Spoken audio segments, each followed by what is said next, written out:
Y está acá con nosotros como prometió. Él sabe que generalmente no es muy, aunque hemos tenido charlas muy amenas en algunos casos, él sabe que en general hay momentos que son incómodos como para responder determinadas cuestiones. Pero está aquí y a pesar de que hoy le asustó a nuestra productora diciendo que no iba a venir, finalmente está presente. ¿Qué tal, senador? ¿Cómo te va? Muy bien, un gusto grande, Santiago, poder estar contigo. Mi respeto a la gran teleaudiencia.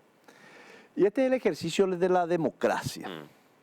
Podemos disentir, podemos compartir ideas, pero creo que en un Estado de Derecho y donde está vigente la democracia, uno no puede rehuir al debate, al diálogo, independientemente a que tenga coincidencias o disidencias.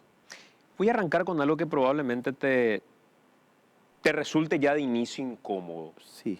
Porque recuerdo una conversación que tuvimos en este mismo canal, en la que vos me confesaste que te incomodaba, no es que no te gustaba, te incomodaba luego que te digan trato a púa. Pero claro que sí. Que es algo que te marcó en un momento de tu vida, pero que vos tratabas de desprenderte de eso porque además te molestaba que se te llame de ese modo.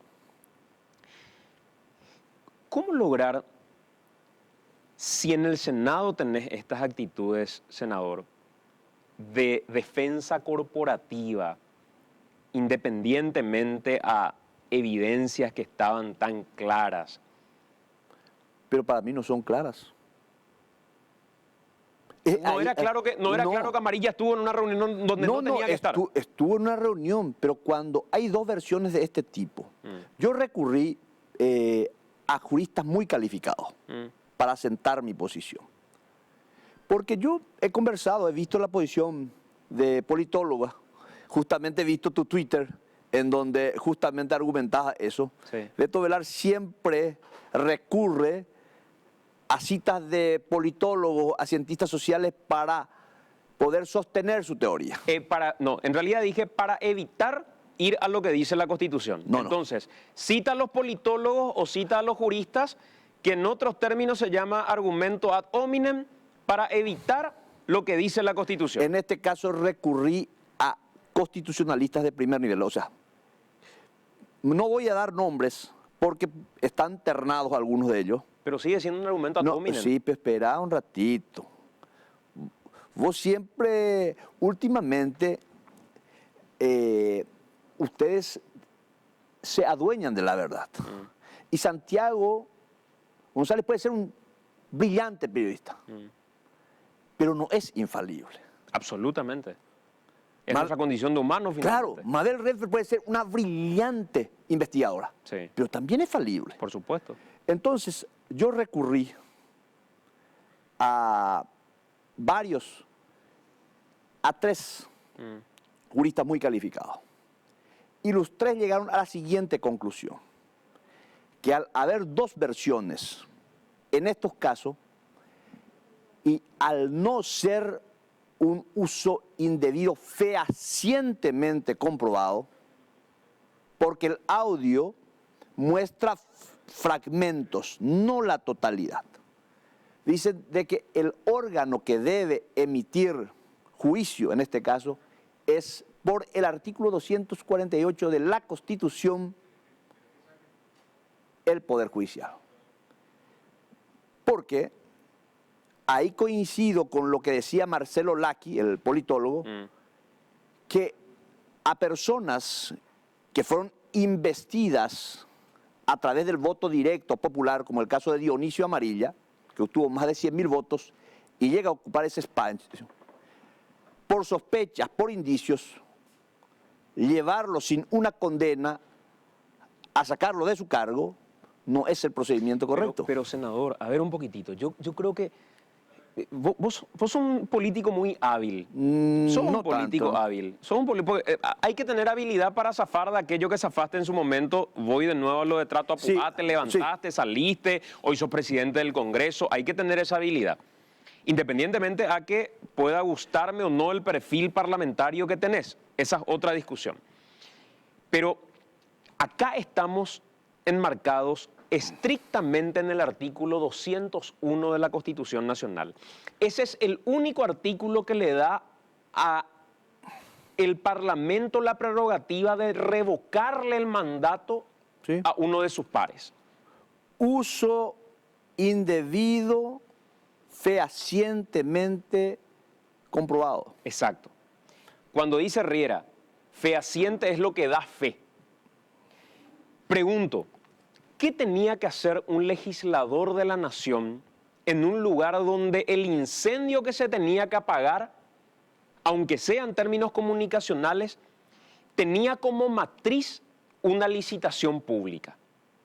¿Eso es uso debido de influencias? Yo no estoy diciendo que en ningún momento te estoy diciendo que el hecho fue correcto y que no pudo haber originado en una conclusión como la que la percepción ciudadana hoy tiene.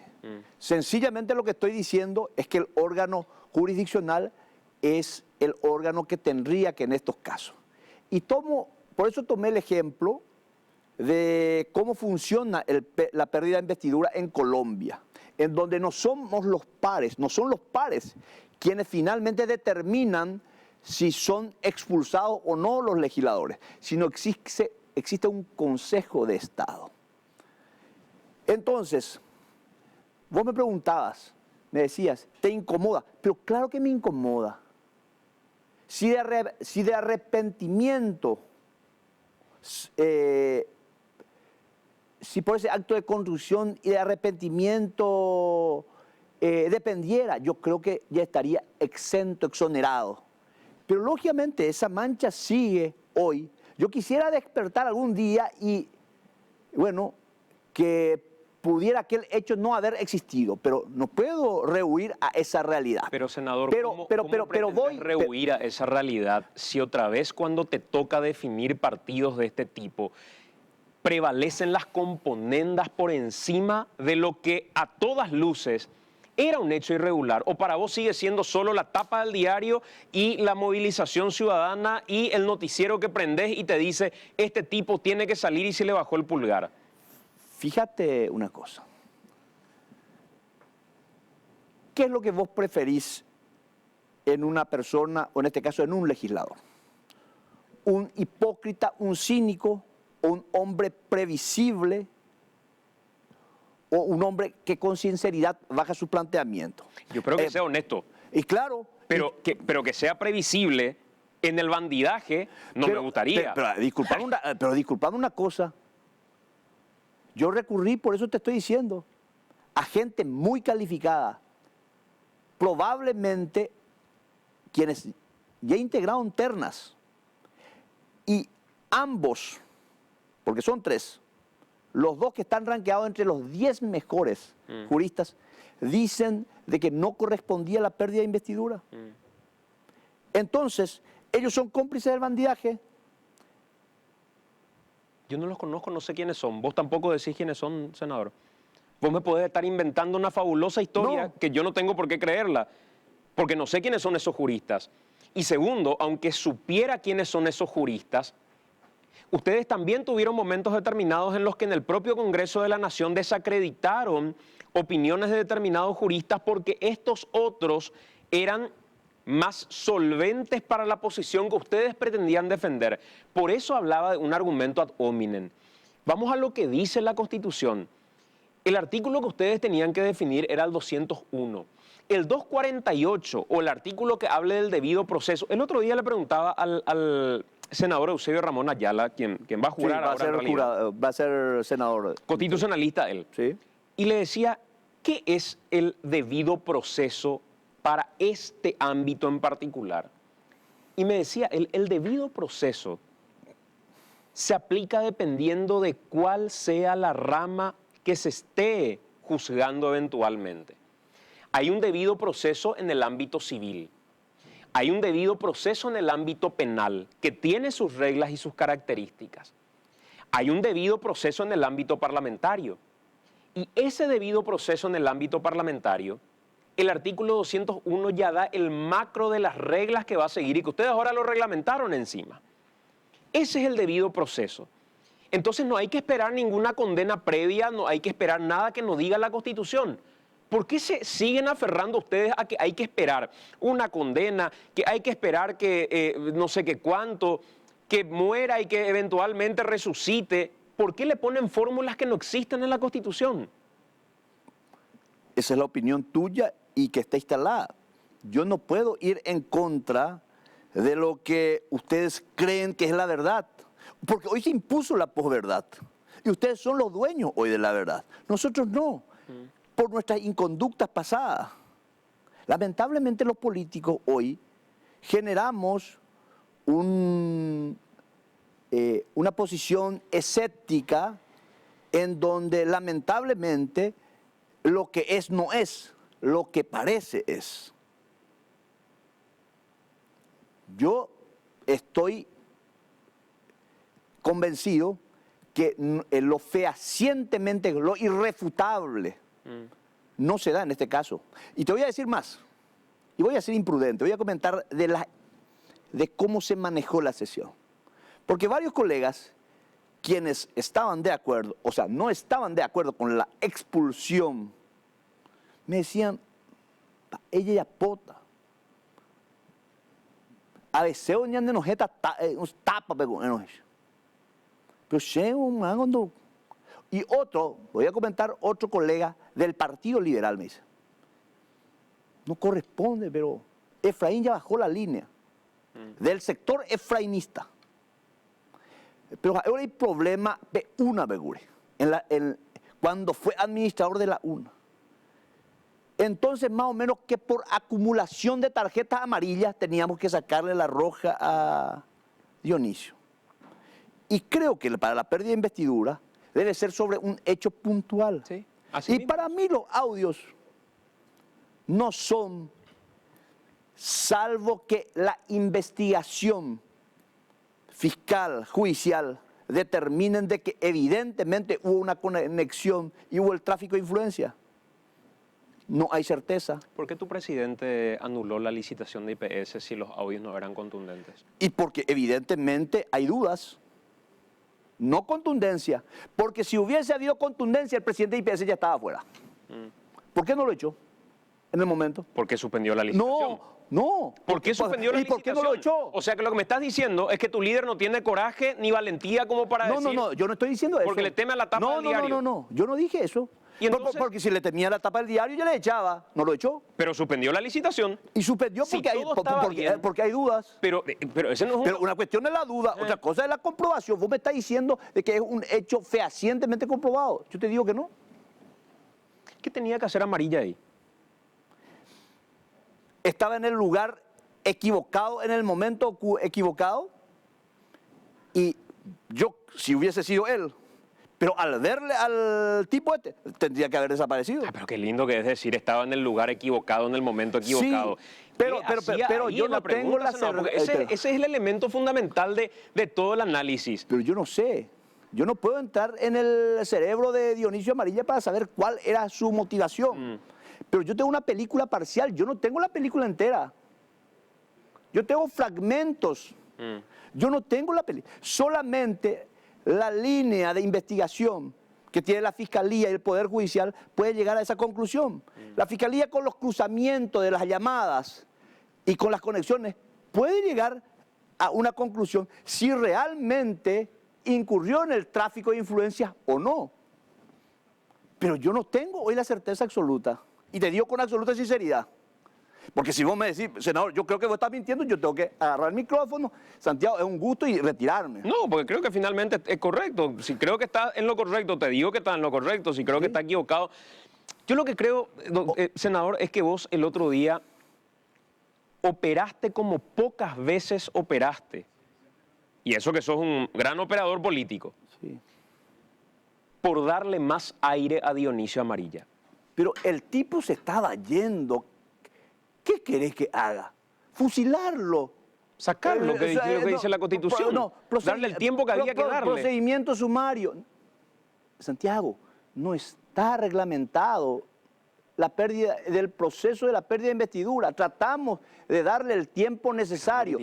Pero esperá un ratito. ¿Vos no sos el mismo que justificaba el juicio político en el que lo sacaron a Fernando Lugo? Sí. Y entonces a Lugo lo escucharon 2 minutos y ella se fue a su casa. Pero justamente uno de los errores que nosotros mismos hemos analizado posterior a ese proceso es el hecho de no haberle dado el tiempo necesario a Lugo. A Víctor Bogado lo sacaron menos tiempo. Sí, pero... Y se fue, pero en el correligionario. Claro, porque en el caso de Víctor Bogado había una sentencia judicial. Había una sentencia de 2 votos a 1. En este caso no. ¿Y por qué operé a favor de Busarquis en el caso último? Porque creo que hubiese sido una gran injusticia sacarlo por ese hecho. ¿Cómo había votado en el caso de Víctor Bogado vos? Voté por la pérdida de investidura. Porque en ese caso había una sentencia firme. Y yo le tengo un profundo aprecio, un gran afecto le tengo a Víctor Bogado. Pero había una sentencia. Me hace decir en primera instancia, pero sí había un fallo judicial. ¿Vos crees honestamente que en todas las horas que habló Dionisio Amarilla, que lo leía al abogado Guillermo Duarte, decir que tanto se habla del debido proceso y de la pertinencia o no de las pruebas, que él utilizó al Papa en un video determinado y nadie le objetó diciéndole cuál es la pertinencia de esta prueba, señor, si vamos a equiparar a un juicio? En un juicio común del fuero penal, lo mandaban a su casa a Dionisio Amarilla diciéndole, ¿pero qué tiene que ver el Papa en este lugar? Sin embargo, ahí lo dejaron, atendé, lo dejaron poner al Papa, que hasta osó en decir que el Papa editó ese video para él. La abogada de Dionisio Amarilla les hizo un meme. ¿Tenés lo que hizo la abogada, por cierto? La abogada Gorostiaga.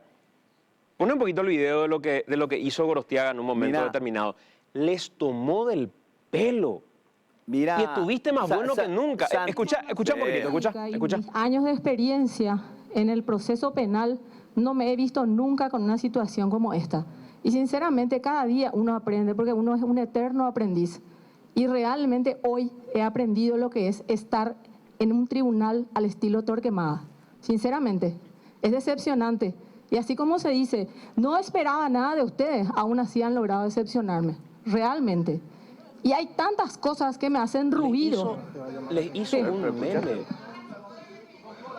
Sí. Perdón, déjenme a mí por de nuevo. Doctora, yo quiero decirle una cosa. Usted Sí, está en señor. una Cámara de Senadores y refiérase con respeto a los jueces que son los senadores en este caso. Gracias, De lo señor contrario, presidente. me veré obligado en cortarle el uso de la palabra. Tuvo que aparecer hasta el propio Dionisio Amarilla que le hizo esto. Desiree armó un escándalo desde su curul para que Beto Velar asuma el rol de presidente del Congreso, que suele ser bravo. Pero asumí. Pero escuchaste lo que le dije.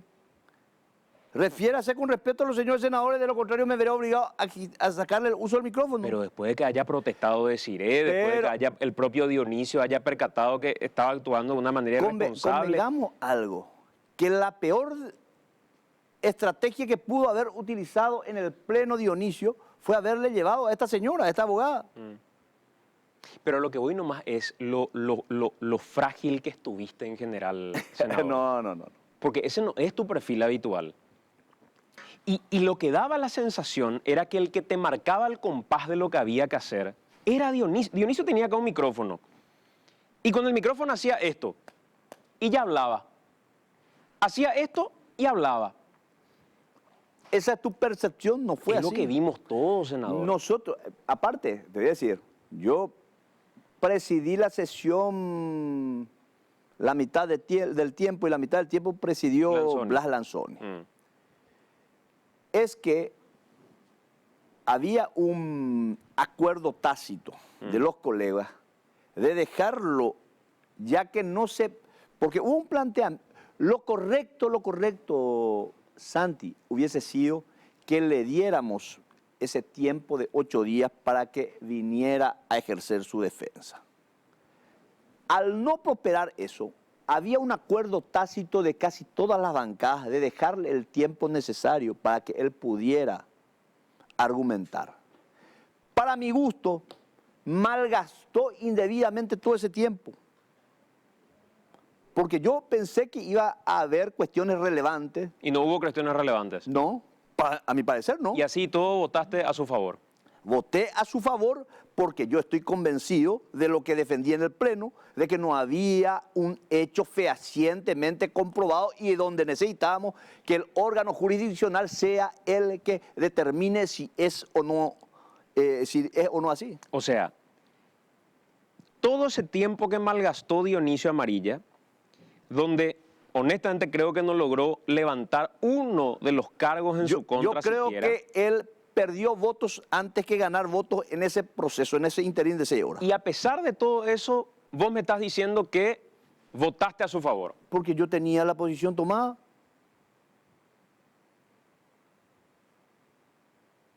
Mis colegas, muchos de ellos tenían la misma posición, cambiaron de posición por temor a las tapas de los diarios. Es más, yo no voy a... Vos sos un tipo demasiado inteligente, Santiago. Vos viste cómo los muchachos trataron de excusarse. Y en el final, ¿qué hicieron? Algunos se abstuvieron, pero otros inclusive que estaban en contra de la expulsión, votaron por la expulsión. ¿Por qué ni un solo senador, ni uno solo de tu sector político de Añetete? ¿Por qué me miras así? ¿Y por qué me río de Añetete, del comportamiento de Añetete? ¿Qué te da risa el comportamiento de Añetete? Y por la suposición que hemos adoptado. Ni uno solo senador. Lamento que el senador Galaverna no haya estado por cuestiones de salud. Si él hubiese estado, te aseguro que él votaba en el mismo sentido que yo. Sí, estoy seguro. Pero lo que digo es, ni uno solo salió a tener una postura crítica hacia Dionisio Amarilla, cosa que sí después en su voto terminó siendo un voto de condena. Sí. Ni Rodolfo Friedman, Ninguno. ni Blanca Ovelar, Ninguno. todos se quedaron callados. Sí. ¿Por qué? Hay que preguntarles a ellos. Yo tengo una posición e independientemente a que sabía que vos tendrías esa posición, vine a poner la cara hoy acá. Porque prefiero ser sinceramente honesto contigo antes que hipócritamente simpático. Y ahí hay gente hipócritamente simpática en la bancada de Añetete. Esa es tu conclusión, no la mía. Te consulto. No, eso es una... Esa es una deducción tuya. ¿Y no te parece que Honor Colorado les viene durmiendo a ustedes? Honor Colorado tiene su lógica, tiene su propio partido, ellos tienen una disciplina de juego y son muy disciplinados. Pero tienen otra lógica. ¿Y a qué está jugando Honor Colorado? Porque hoy uno mira la manera en la que Honor Colorado juega y juega al anticipo. Y recuerdo que decían desde el entorno presidencial, hablaba con Dani Centurión el otro día y le decía, yo no sé cuál es el entorno del presidente que nos le está despertando diciéndole acá hay que tomar posiciones. Y si persiste esa idea de acá no se baja línea, porque tratan de confundir liderazgo con autoritarismo y son cuestiones diferentes. Son diferentes. Uno puede tener liderazgo sin ser autoritario y creo que ya mostró Mario Abdo en algunas cuestiones en particular que los reunió a ustedes y les dijo, esta va a ser nuestra línea, se pusieron de acuerdo y mostraron solidez. Sí. Inclusive mayor solidez que la de Honor Colorado porque Monjes estaba ahí en la duda en la votación del caso del Contralor. O sea, se puede tener liderazgo sin ser autoritario. Pero lo que no están notando es que la falta de resolución firme con determinados casos, a favor o en contra, les está pasando una factura importante de debilidad en liderazgo. Y terminan en algunos casos pegados a algo que es más propio del perfil de Fernando Lugo cuando era presidente. Anotaba, escuchaba todo y no tomaba decisiones. Eso es perjudicial. ¿Cómo lo ves vos como un senador de Añetete que cada vez que se tenga que tomar una decisión importante, Añetete dilate tanto su decisión? Vos conocés mi línea de comportamiento y ya lo he sostenido en varias oportunidades. Y desde el inicio del periodo vengo diciendo que el movimiento debe sentar posiciones, en todos los casos, para bien o para mal. Si el presidente de la República, perdón, voy a excluir la presidenta, si el movimiento Añetete hubiese dicho, señores, esta es nuestra línea, es por la expulsión de Amarilla, yo iba a sentar mi posición internamente, pero si la mayoría me decía, Beto, estás equivocado, aquí hay una mayoría, ¿qué hubiese hecho? Hubiese votado por la expulsión por un procedimiento interno consensuado. Porque esa es la lógica. Y las posiciones así ambiguas, híbridas, cada uno por su cabeza, convengamos que no genera una percepción positiva. Demuestran una debilidad de liderazgo. Sí, esa es mi interpretación también. ¿Y se lo hicieron saber a Mario Abdo Benítez esto? ¿Qué piensa él al respecto?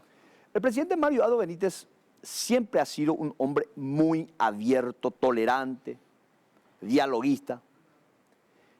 Y él desde el inicio de su mandato siempre ha dicho de que no sería el que baje líneas. Pero particularmente yo sigo discrepando con esa posición. Yo soy compañero de Marito, pero yo discrepo.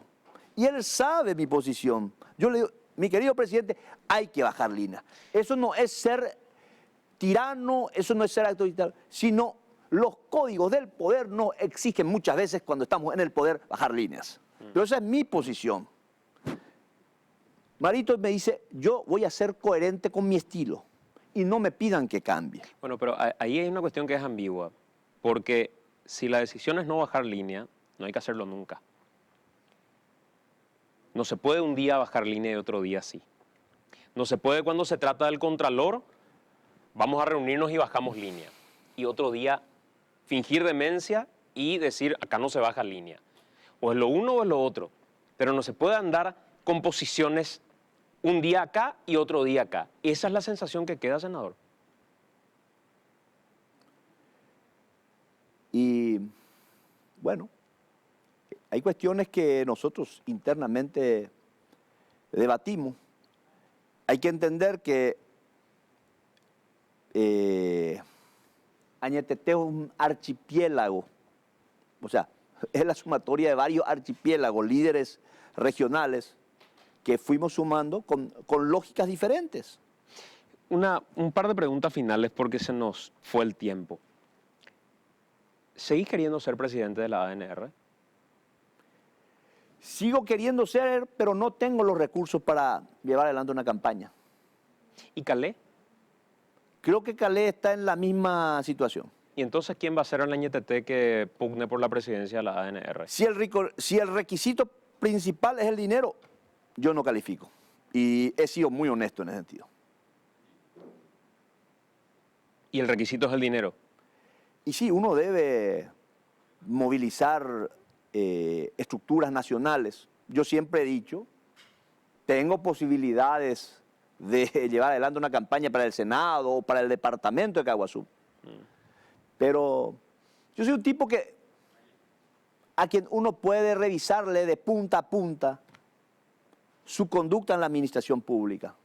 Es más, te anticipo, el día que entregue la presidencia del Congreso, al día siguiente voy a hacer pública mi manifestación de bienes para que todo el país conozca qué es lo que tiene Beto Velar y qué es lo que no tiene. ¿Vas a presentar? Voy a presentar de manera pública, sí, para que conozcan todos mis bienes. Si alguien va a Yaguaí, te vamos a invadir. ¿Sabes por qué yo puedo así hablar? Yo tengo mis pecados, yo he cometido muchos errores, pero cuando administré la cosa pública, nunca toqué un solo peso. Podemos disentir, podemos discrepar, porque muchas veces hoy prácticamente la verdad no está de nuestro lado. Pero yo hay veces que defiendo apasionadamente posiciones y no me creo un hombre infalible. Yo soy un hombre que también comete errores. De hecho, ya he cometido errores grandes incluso. Senador, gracias por venir. Un gusto grande como siempre, Santi.